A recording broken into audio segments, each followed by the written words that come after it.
서울에서 살고 있는 33세 여성입니다.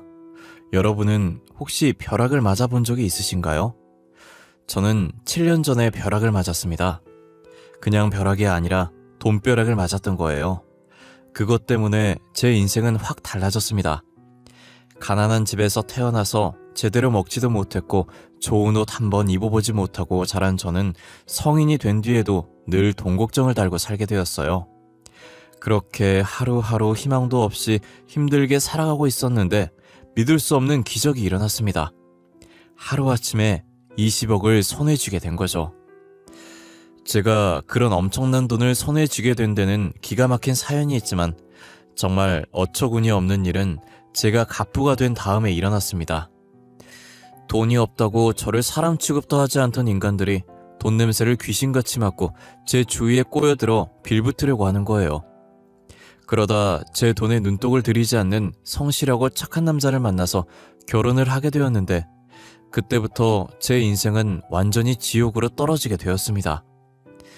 지금 생각해도 그 인간에게 당한 처참한 기억이 떠올라 피가 거꾸로 솟을 지경입니다. 돈이 없을 때는 돈만 있으면 세상 그 누구도 부러울 것 없이 행복하게 살게 될 거라고 생각했는데 전혀 그렇지가 않았습니다. 지금 제 글을 보고 계신 분들 중에서도 돈벼락 한번 맞아봤으면 소원이 없겠다고 생각하시는 분들 많이 계실 거라고 생각합니다. 그래서 돈벼락을 맞은 뒤에 제가 얼마나 기막힌 일들을 당했는지 들려드리기 위해 글을 올리게 되었어요. 제 부모님은 같이 건물 청소 일을 하셨어요. 배운 것 없이 몸을 쓰는 일을 하면서 어렵게 살았지만 세상 누구보다 성실하고 열심히 사는 분들이셨죠.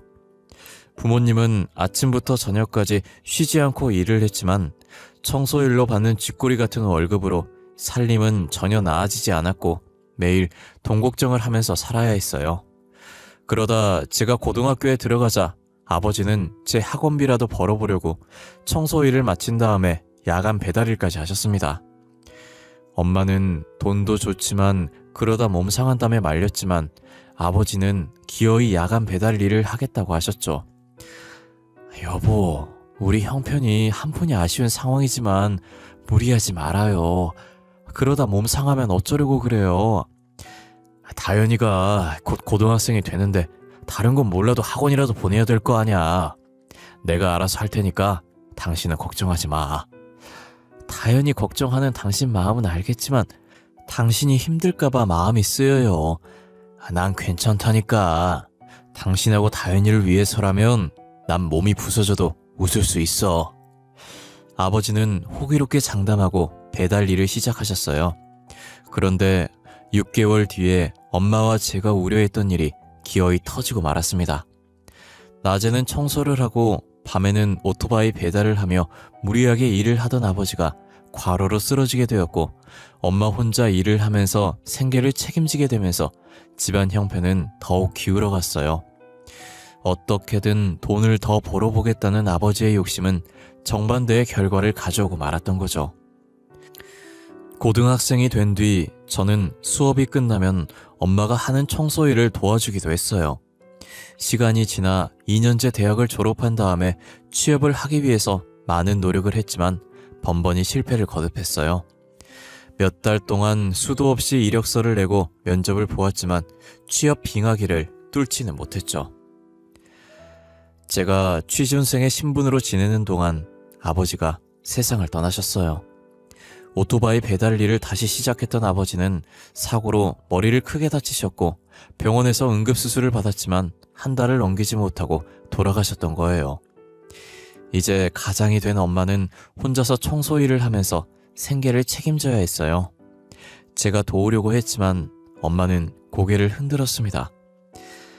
다현아, 넌 나를 도울 생각 같은 건 하지 말고 하루빨리 좋은 직장 잡고 착하고 멋진 남자 만나서 결혼할 생각을 해. 난 괜찮아. 엄마는 제 도움을 한사코 거절하셨지만 밤이 되면 온몸에서 밀려오는 통증을 참지 못하고 앓는 소리를 내셨어요. 보다 못한 저는 마냥 취업 준비라는 핑계를 대고 허송세월을 할 순 없어서 급한 대로 편의점에서 알바를 시작했습니다. 30대 중반의 편의점 사장님은 오빠처럼 저를 잘 대해주었고 일도 어렵지 않아서 저는 일주일 내내 풀타임으로 일을 하게 되었죠. 그러다 편의점에 자주 들리는 단골 손님과 친해지게 되었어요. 50대 후반의 아저씨였는데 일주일에 2번은 꼭 저희 편의점에 들려서 로또를 사곤 했어요. 아저씨는 공사 현장에서 막노동을 한다고 하셨어요. 서너 달이 지나면서 아저씨는 제게 편하게 말을 놓았고 서로 사적인 대화도 하는 사이가 되었죠. 그러던 어느 날 아저씨가 심각한 표정으로 제게 말했어요. 다현아, 너한테 부탁이 하나 있는데 말해도 될까? 부탁이요? 뭐든지 하세요. 돈 빌려달라는 것만 빼고요. 어려운 건 아니야. 앞으로 나를 보면 아빠라고 불러주면 안 되겠니? 너를 보면 헤어진 딸 생각이 자꾸만 나서 그래. 제가 딸같이 느껴진다는 아저씨의 말에 저도 아저씨를 아빠처럼 여기고 있다고 말했어요. 사실 저도 아저씨를 볼 때마다 돌아가신 아빠 생각이 났어요.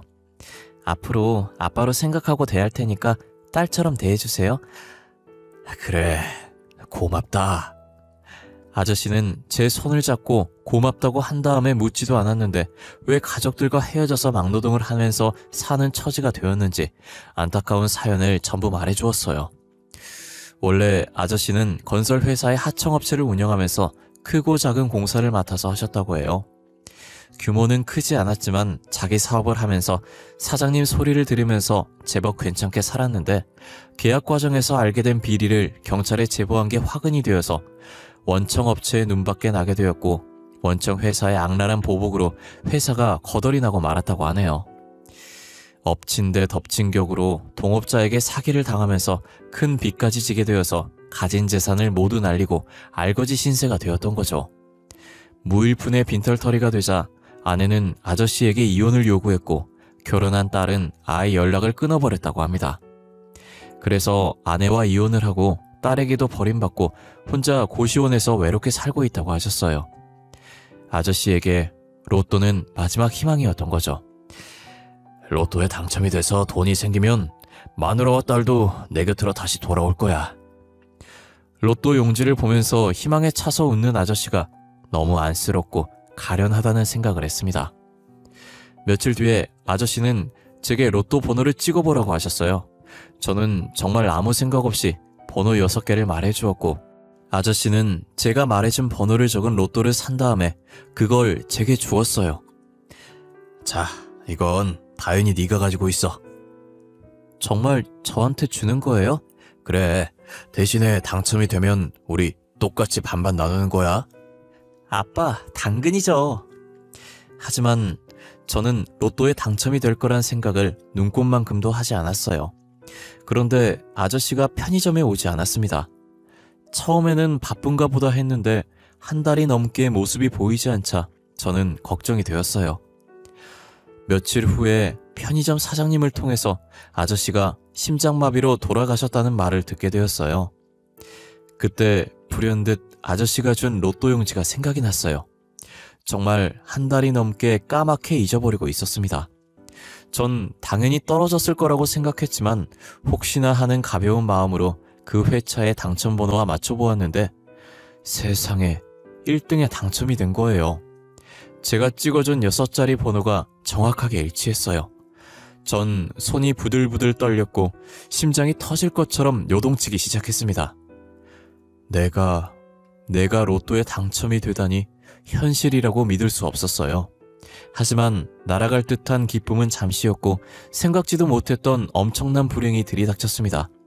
제가 내민 로또 용지를 본 은행 직원은 난감한 표정을 지었어요. 아휴, 이거 참 누가 당첨금에 대해서 지급정지 신청을 걸어두었네요. 네? 누가요? 그건 개인정보라서 저희들이 알려드릴 순 없고 하여튼 당사자가 연락을 해올 거니까 원만하게 해결하신 다음에 찾아오세요. 그날 로또를 사서 제게 준 건 돌아가신 아저씨인데 누가 지급정지를 신청한 건지 알 수가 없었죠. 하지만 며칠 뒤에 돌아가신 아저씨의 전처와 딸이 편의점에 들이닥쳐서 제게 당첨금을 내놓으라고 윽박질렀어요. 그녀들이 한 짓이었던 거예요. 새파랗게 젊은 것이 돈을 보더니 눈이 뒤집히고 간이 배밖에 나왔구나. 당장 그 돈 전부 내놔. 아줌마, 로또 번호는 제가 찍은 거고 아저씨가 사서 제게 준 거니까 제 거라고요. 뭐? 웃기고 있네. 네가 아직 세상 무서운 줄 모르나 본데 험한 꼴 당하기 전에 당첨금 전부 내놔. 제가 어리다고 만만하게 보시는데 어림도 없어요. 영업방해로 경찰에 신고하기 전에 당장 나가요. 하, 그래? 좋아. 각오 단단히 하고 있어. 곧 내 앞에 엎드려서 살려달라고 싹싹 빌게 만들어 줄 테니까. 전처와 딸은 아저씨의 유품을 정리하다가 수첩에 남겨놓은 로또 번호와 메모를 확인해 본 다음에 저를 찾아왔다고 했어요. 그녀들은 변호사를 찾아가서 자문을 받았더니 그 당첨금은 자기들 것이 확실하다는 말을 들었다면서 저를 협박했습니다. 그날부터 그녀들은 매일같이 밤낮을 가리지 않고 수도 없이 협박 문자를 보냈어요. 밤길 조심해라. 돈을 주지 않으면 청부업자 고용해서 쥐도 새도 모르게 죽여버리겠다. 보기만 해도 소름이 끼치는 문자들 때문에 저는 노이로제에 걸릴 지경이 되었죠. 그리고 마침내 그녀들은 저를 상대로 당첨금의 절반을 내놓으라는 소송까지 걸었어요. 법원에서 소송장과 출석 요구서 같은 게 날아오자 엄마는 제가 당장 잡혀갈 거라고 생각하고 하늘이 무너진 것처럼 깊은 한숨을 쉬셨어요. 다현아, 돈보다는 사람이 살아야지. 그것들은 돈에 눈이 뒤집혀서 무슨 짓을 할지도 몰라. 그냥 달라는 대로 주고 끝내자. 무서워서 살 수가 없구나. 가장도 없이 집안에 여자 둘뿐이니 엄마와 저는 의지할 데가 없었어요. 엄마와 저는 여러 날을 고민하다가 억울하고 아깝지만 그녀들이 원하는 대로 돈을 주기로 했어요. 그때 전후 사정을 모두 아는 편의점 사장님이 저를 말렸습니다. 그 여자들이 뭐라고 떠들면서 협박해도 그 돈은 네 거야. 무섭다고 도망치려고 하지 말고 당당하게 맞서서 싸워. 저도 그러고 싶어요. 하지만 말이 쉽지 무서워 죽겠다고요. 이젠 문자가 오기만 해도 경기가 날 지경이라고요. 정말 악독한 것들이야. 내가 잘 아는 변호사 소개해 줄 테니까 너도 맞대응해. 그런 쓰레기 같은 것들한테는 정면으로 맞서야 돼. 나도 도와줄 테니까 기운 내. 네, 사장님. 고마워요. 사장님은 저를 그 변호사의 사무실로 데리고 가서 소개해 주셨어요. 그는 사장님의 대학교 후배라고 했습니다. 변호사 개업한 지 1년밖에 안 된 햇병아리지만 실력은 아주 뛰어난 친구야. 최정수라고 합니다. 잘 부탁드립니다. 부탁은 오히려 제가 드려야죠. 선배한테서 상황은 들어서 잘 알고 있어요. 이 소송은 무조건 다현 씨가 이기게 되어 있어요. 네? 정말요? 그럼요. 제가 보기에 그 여자들이 노리는 건 심리전이에요. 소송보다는 다현 씨를 괴롭혀서 돈을 뜯어내려는 수작이죠. 그러니 그 여자들 헛소리에 놀아나지 말고 버티기만 하면 됩니다. 그는 법에 대해서는 무지랭이인 제가 알아들을 수 있도록 쉽게 설명해 주었고 그를 만난 다음에 저는 천군만마를 얻은 것 같은 자신감이 들었어요. 제가 맞대응한다는 소식을 들은 그녀들은 더 집요하게 저를 괴롭혔습니다. 그러자 변호사가 나서서 그녀들을 경찰에 고발했고 그때부터 저는 그녀들의 협박 문자와 괴롭힘에서 풀려나게 되었습니다. 몇 달을 끌던 재판 결과 제가 이겼고 저는 당당하게 은행을 찾아가서 세금을 제하고 약 20억이 입금된 통장을 받았습니다. 그제서야 제가 돈벼락을 제대로 맞았다는 게 실감되었어요. 저는 이제 뭘 할까 여러 가지로 생각을 하다가 작은 카페를 차리기로 마음을 먹었어요. 그런데 제가 거액을 가지고 있다는 소문이 퍼지자 온갖 사람들이 저를 찾아와서 사정을 했습니다. 연락이 끊어졌던 친구부터 친척들까지. 평소에는 가난한 청소부의 딸이라고 사람 취급도 하지 않다가 이제는 제게 꼬리를 치면서 돈을 빌려달라고 아양을 떨었어요. 20대 중반의 젊은 여성이 갑자기 수십억을 가지게 되면서 저는 사람들이 돈 앞에서 얼마나 비굴해지면서 겉과 속이 달라지는지 똑똑하게 보게 되었어요. 1년이 지나면서 카페는 자리를 잡았고 엄마와 저는 넓은 아파트를 사서 이사도 했어요. 돈이 생기니 나이가 어린 여자라고 무시하는 사람은 하나도 없었고 모두들 제 비위를 맞추려고 굽신거렸습니다. 그러면서 저를 도와주었던 변호사와 만남도 이어졌어요. 소송을 준비하면서 자주 만난 저희들은 서로에게 호감을 가지게 되었고 오빠 동생처럼 편하게 지내는 사이가 되었던 거죠. 그러다 같이 저녁을 먹는 자리에서 그가 제게 사랑을 고백했습니다. 우리 만난 지도 벌써 1년이 넘었지? 맞아, 시간이 참 빨라. 우리 언제까지 이런 사이로 만나야 될까? 이런 사이라니? 그게 무슨 말이야? 친구도 아니고 애인도 아니고 어정쩡한 사이 말이야.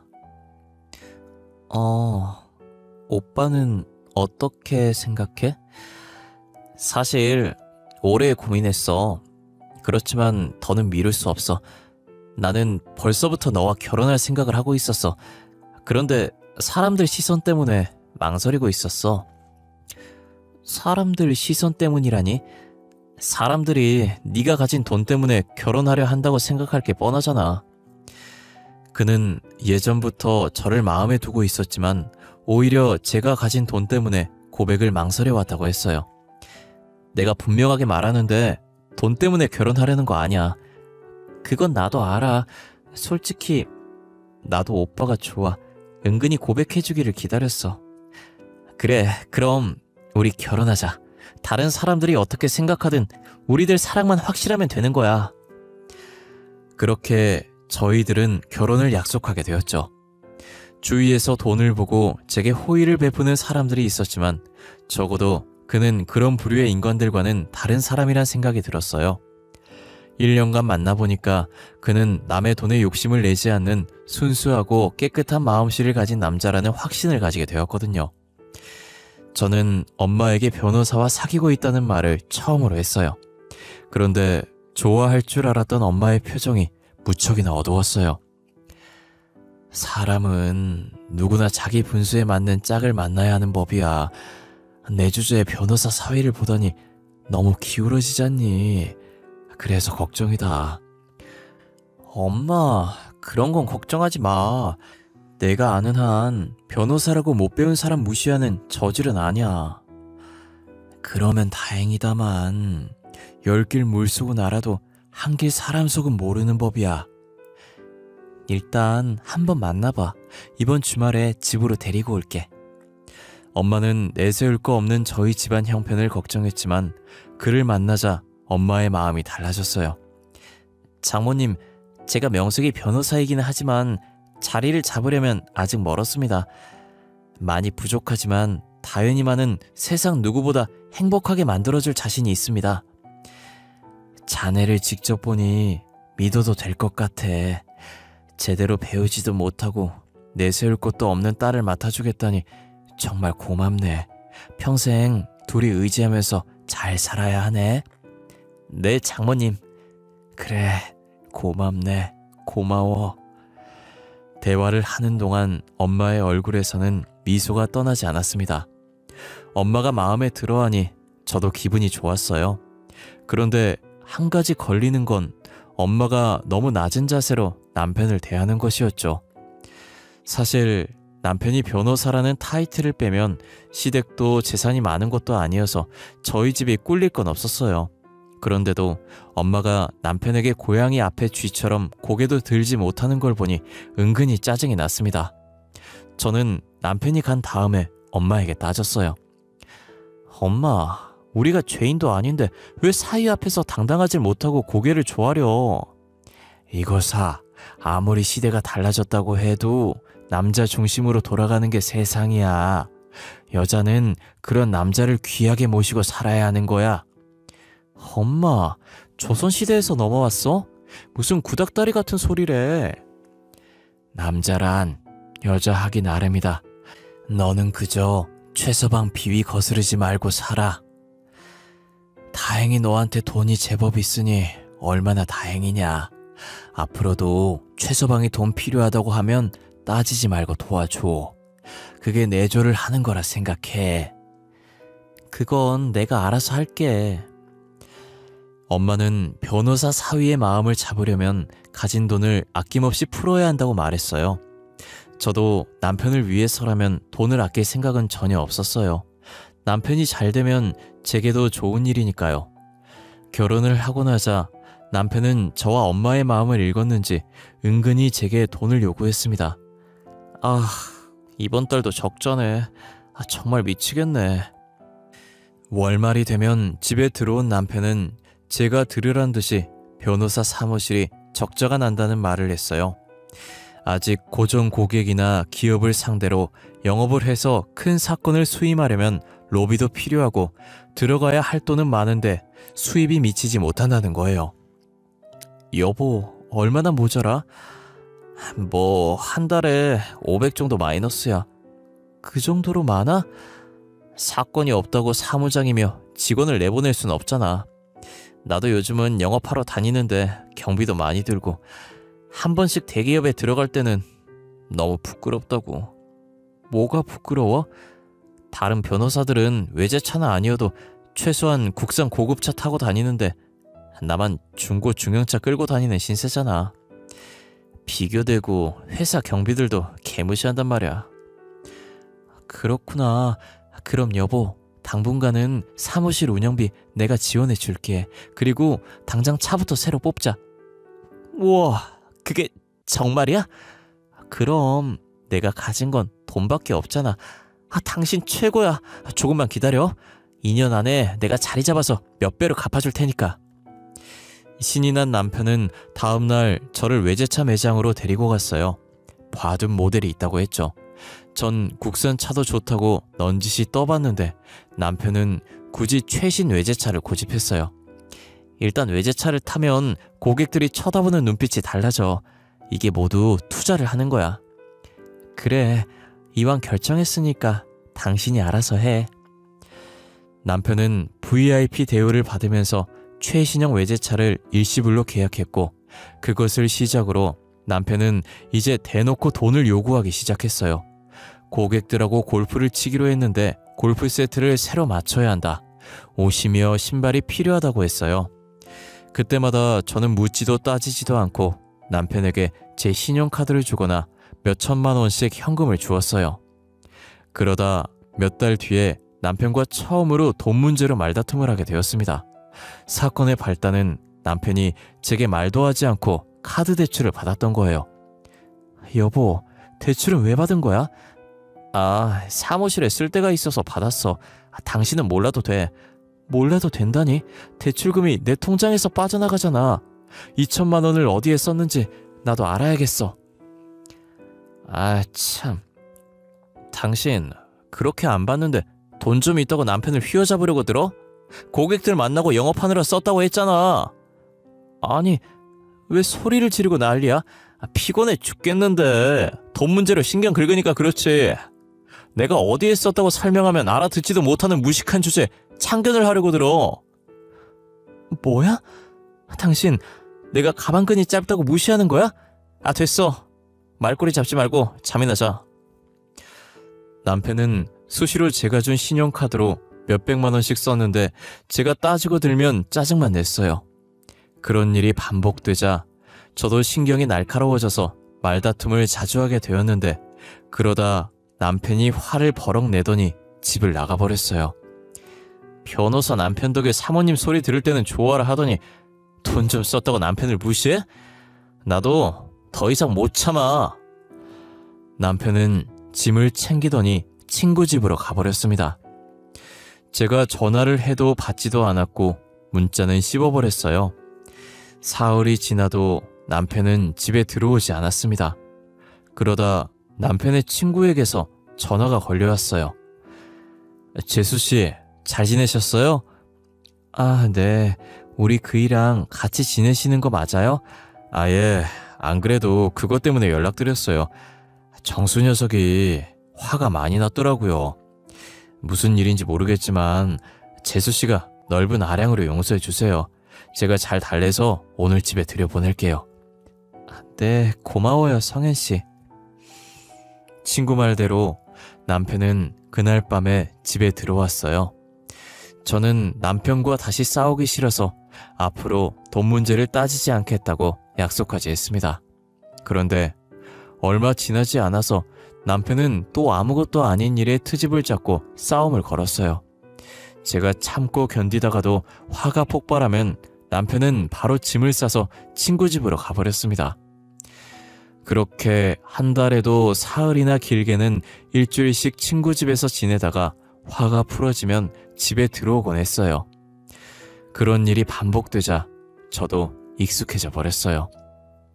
남편 친구도 남편이 잘 지낸다고 말을 해서 그런 줄 알았는데 정말이지 충격적인 사실을 뒤늦게 알게 되었습니다. 그날도 남편은 제게 화를 내고 집을 나가버렸고 늘 있는 일이라서 며칠 뒤면 들어올 거라고 생각하고 있었는데 남편 친구가 전화를 해서 만나자고 했어요. 재수씨, 정수 문제로 꼭 드릴 말씀이 있어요. 가게 마칠 시간쯤에 제가 들릴게요. 밤늦게 카페로 온 그는 남편이 무슨 짓을 저지르고 있는지 경악스러운 사실을 들려주었습니다. 그동안 정수 녀석이 하도 사정을 해서 가만히 있었는데 더 이상은 안 되겠어요. 재수씨, 정수 녀석 다른 여자랑 딴살림 차려서 살고 있어요. 네? 그게 무슨...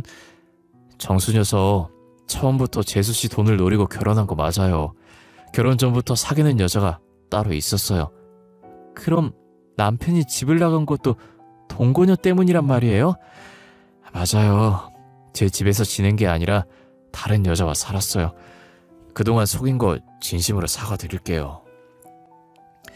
남편 친구는 남편이 의도적으로 제 감정을 건드렸고 그걸 빌미로 가출해서 동거녀와 놀아났다고 했어요. 저는 온몸이 떨렸고 심장은 터질 듯이 요동쳐서 숨을 제대로 쉴 수 없는 지경이었어요. 그동안 대출을 받은 것을 포함해서 제 돈으로 동거녀의 생활비를 대주고 있었던 거죠. 정수놈은 재수씨를 그저 소폰서로 생각하고 있어요. 얼마 전에 동거녀가 임신을 했어요. 이거는 제가 참을 수가 없네요. 남편 친구는 동거녀와 남편이 살고 있는 빌라를 알려주었고 저는 남편이 또 가출을 하자 엄마와 함께 그 집에 들이닥쳤습니다. 저를 본 남편은 얼굴이 백지장처럼 질리면서 굳어버렸습니다. 이런 처죽일 놈 같으니 명색이 법을 공부했다는 변호사라는 놈이 이런 파렴치한 짓을 해? 엄마는 악에 받쳐서 남편의 뺨을 연달아 갈겨버렸습니다. 장모님, 그러니까 제 말을 들어보시고 니놈 입에서 나오는 더러운 변명은 듣고 싶지도 않아. 여보, 모두 오해야. 사실은 말이야. 뻔뻔스러운 인간 같으니 넌 내가 만난 인간들 중에서 가장 말종이야. 내 가슴에 못을 박았으니까 나도 똑같이 갚아줄 테니까 각오해. 남편은 제 다리를 붙잡고 울면서 호소했지만 저는 남편을 상대로 이혼 소송을 제기했습니다. 남편은 변호사인 자기 체면을 생각해서라도 소송만은 하지 말아달라고 애원했지만 여자가 한을 품으면 얼마나 무서운지 모르고 있었어요. 저는 위자료에 더해서 남편이 그동안 저를 속이고 동거녀에게 써버린 돈까지 반환 소송을 했고 전부는 아니지만 일부는 돌려받을 수 있었습니다. 전 남편이 딴 살림을 차렸다가 이혼 당했다는 소문이 퍼지자 사무실 직원들은 모두 떠나버렸고 전 남편은 변호사 자격까지 박탈당했다고 하네요. 그리고 동거녀에게도 사기죄로 소송을 당했다고 합니다. 동거녀에게는 총각인 척 행세를 했고 자기가 국제 변호사에서 외국 출장이 많다는 거짓말을 했다는 겁니다. 모두가 자업자득이겠죠. 여러분들도 돈에 눈이 멀어서 짐승 같은 짓을 하는 일은 절대로 없기를 바랍니다. 그동안 제 이야기 들어주셔서 감사합니다. 모두들 행복하세요.